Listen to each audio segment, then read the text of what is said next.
দর্শক, এবারে 2025-26 অর্থ বছরের বাজেট নিয়ে আমাদের বিশেষ আয়োজন।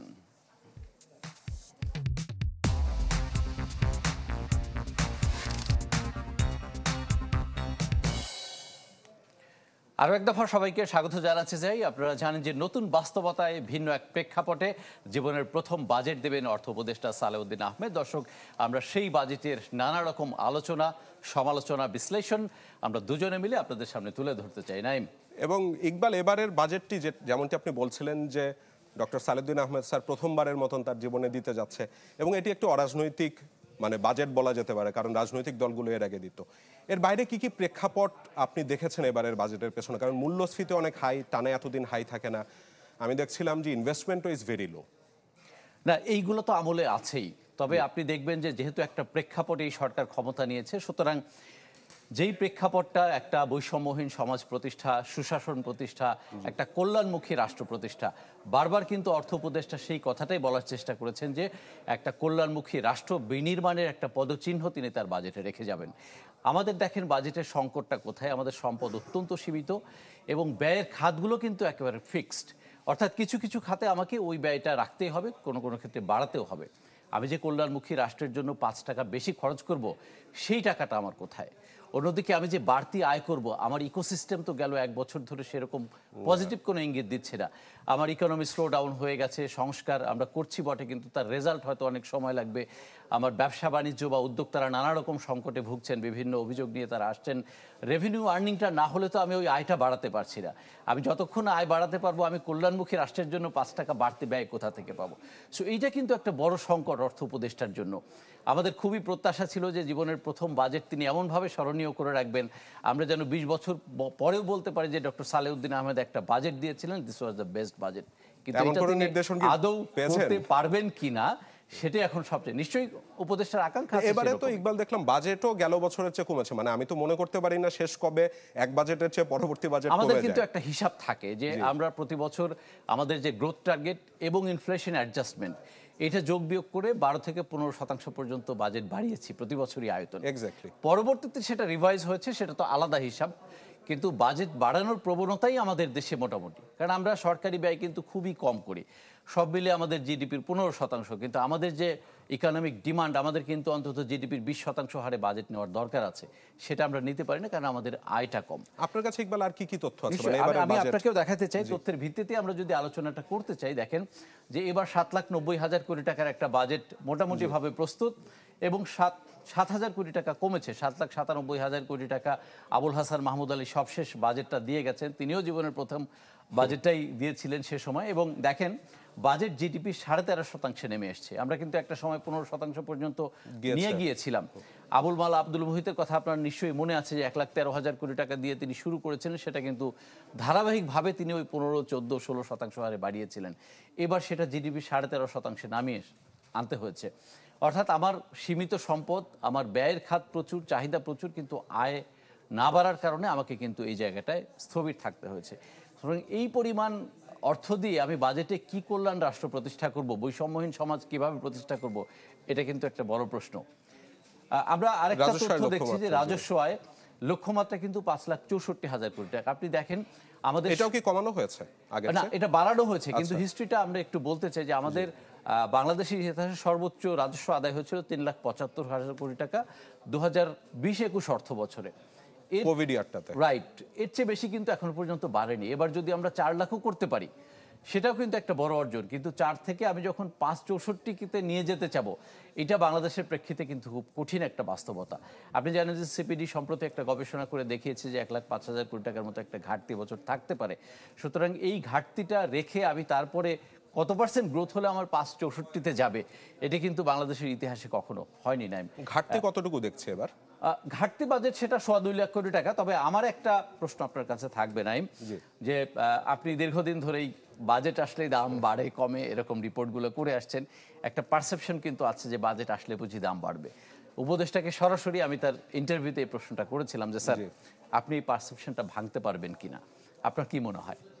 ইকবাল দেখেন, ওই যে আপনি যেমনটি বলছিলেন যে আমার তো কিছু ঘাটতি থেকে যাচ্ছে, আমাকে কিছু রাজস্ব আদায় করতে হবে। তো রাজস্ব আদায় করার জন্য সবচেয়ে সরকারের জন্য সহজ পদ্ধতি হয়ে যায় পরোক্ষ কর আদায়, যেটা আপনি জানেন ভ্যাট থেকে নিবে, ট্যাক্স থেকে নিবে। কারণ আমি তো প্রত্যক্ষ করের আওতায় যারা বড় বড় ব্যবসায়ী আছে, যারা বড় বড় ট্যাক্স দেওয়ার সক্ষমতা আছে, তাদেরকে আমি কখনোই ধরতে পারছি না।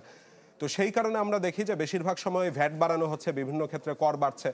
এবারও কিন্তু আমরা দেখছিলাম যে সেটি আসলে করা হচ্ছে। তবে কিছু কিছু ক্ষেত্রে আমরা দেখে নিয়েছিলাম, যেমন কিছু মোবাইল সেবা দানকারী প্রতিষ্ঠান, তাদের ক্ষেত্রে কিছু করের হার কমানো হয়েছে আমি দেখছিলাম। এর বাইরে আমি দেখছি যে এবার কিন্তু ট্যাক্স ফ্রি যেই জোন, মানে আমি এর আগে যেটি ছিল যে 3.5 লাখ কোটি টাকা, 3.5 লাখ করমুক্ত আয়ের জি সীমা। জি করমুক্ত আয়ের সীমা, সেটি কিন্তু এবার কিছুটা বাড়ছে। না এবার জুলাই না, এখানে একটু কারেকশন আচ্ছা। আছে, পরবর্তী 2 বছরের জন্য, এবারের জন্য সেটা প্রযোজ্য হবে না। মানে পরের 2 অর্থ বছরই উপদেষ্টা হবে। এখানে একটু চালাকি করার চেষ্টা করেছেন, এবার তিনি এই সাশ্রয়টা দিবেন না।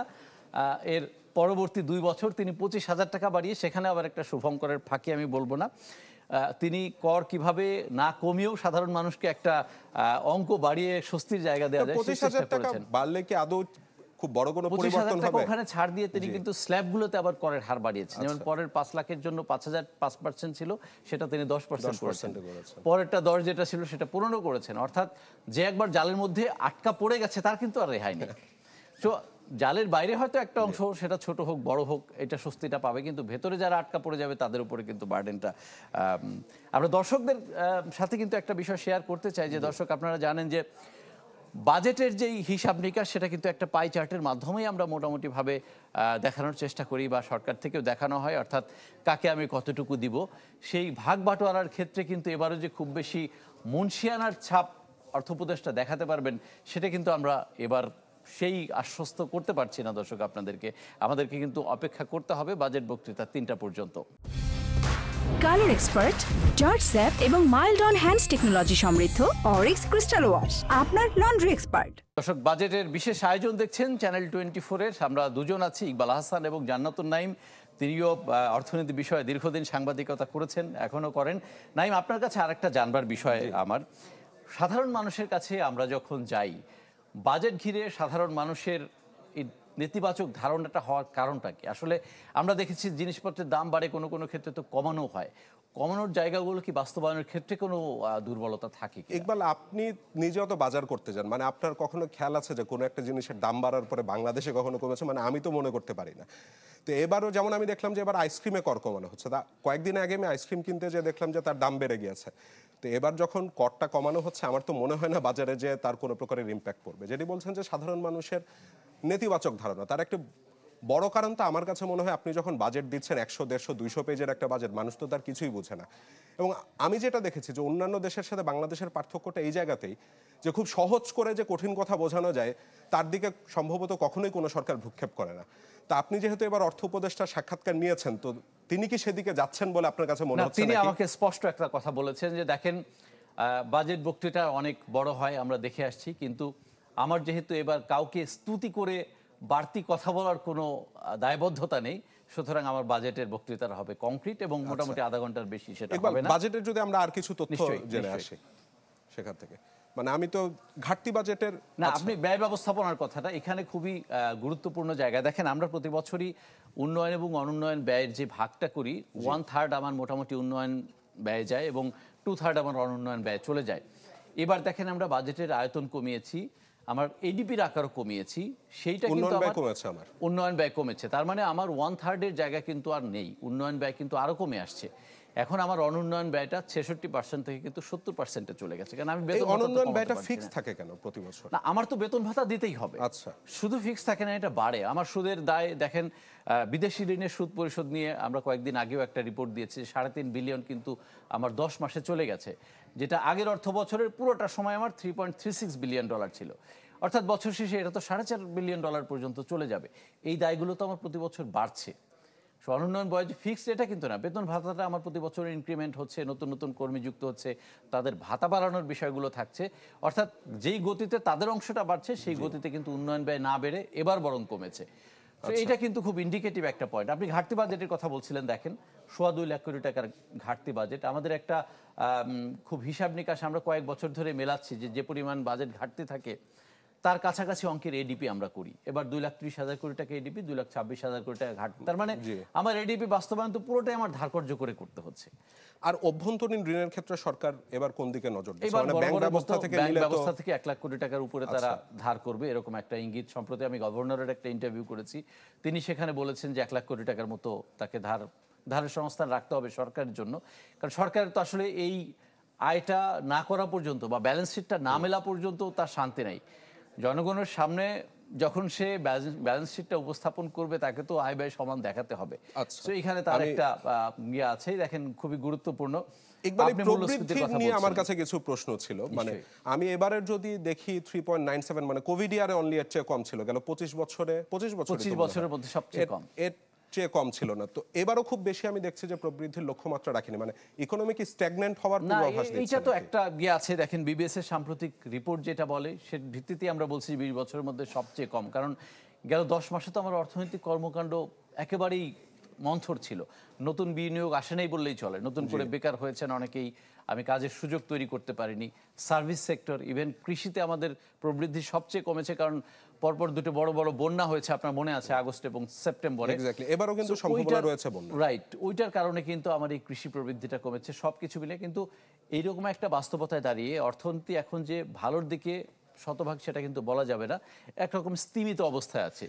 এই অবস্থা থেকে কিন্তু আমরা 5.5% প্রবৃদ্ধি যদি অর্জন করতে পারি, এটি কিন্তু অনেক গ্রেট একটা অ্যাচিভমেন্ট হবে সরকার। ইনফ্লেশন তো এখন কিছুটা নেমেছে, 10 এর নিচে নেমেছে, বাট 6.5% এটা কি ওভার অপটিমিস্টিক মনে হচ্ছে না? এইটা অপটিমিস্টিক যাই হোক, কিন্তু প্রাইস বেসটা কিন্তু অলরেডি বড় হয়ে গেছে। দেখেন 3 বছর ধরে আমার প্রতি বছর 6.5 করে বাড়তে বাড়তে একটা জিনিসের দাম কোথায় গিয়ে থাকে। মূল্যস্ফীতির কথা বলছিলেন, আমরা এই অর্থবছর যখন শুরু করলাম খাদ্য মূল্যস্ফীতি কিন্তু আমার হাতে থাকা তথ্য অনুযায়ী 14.1% ছিল। সেটা কিন্তু আমার এপ্রিলে 8.63 নেমে এসেছে। এটা কিন্তু একটা স্বস্তি, অর্থাৎ আমরা কিন্তু ট্রেন্ডটা একটু ডাউনের দিকে যাচ্ছে। তো এখানে আরো কিছু নীতিগত পদক্ষেপ নিতে হবে। বাংলাদেশ ব্যাংকের গভর্নর সম্প্রতি একটা ইন্টারভিউতে, আমার সাথে ইন্টারভিউতে তিনি জানিয়েছেন যে এটা আগামী জানুয়ারি থেকে মার্চের মধ্যে তিনি সেটা 6.5 নামাবেন, এরকম একটা দৃঢ় প্রতিজ্ঞা বলবার সুযোগ থাকছে না। মোটামুটি ভাবে তিনি তথ্য উপাত্তের হিসাব নিকাশ করে এটা বলবার চেষ্টা করেছেন। তবে যেহেতু অর্থ উপদেষ্টার একটা ইন্ডিকেশন থাকবে বাজেটে, আমাদেরকে অপেক্ষা করতে হবে এইটা এই পর্যায়ে নামানোর জন্য আসলে তিনি কি কি পদক্ষেপ এবং একই সাথে সংস্কারের উদ্যোগ নিচ্ছেন।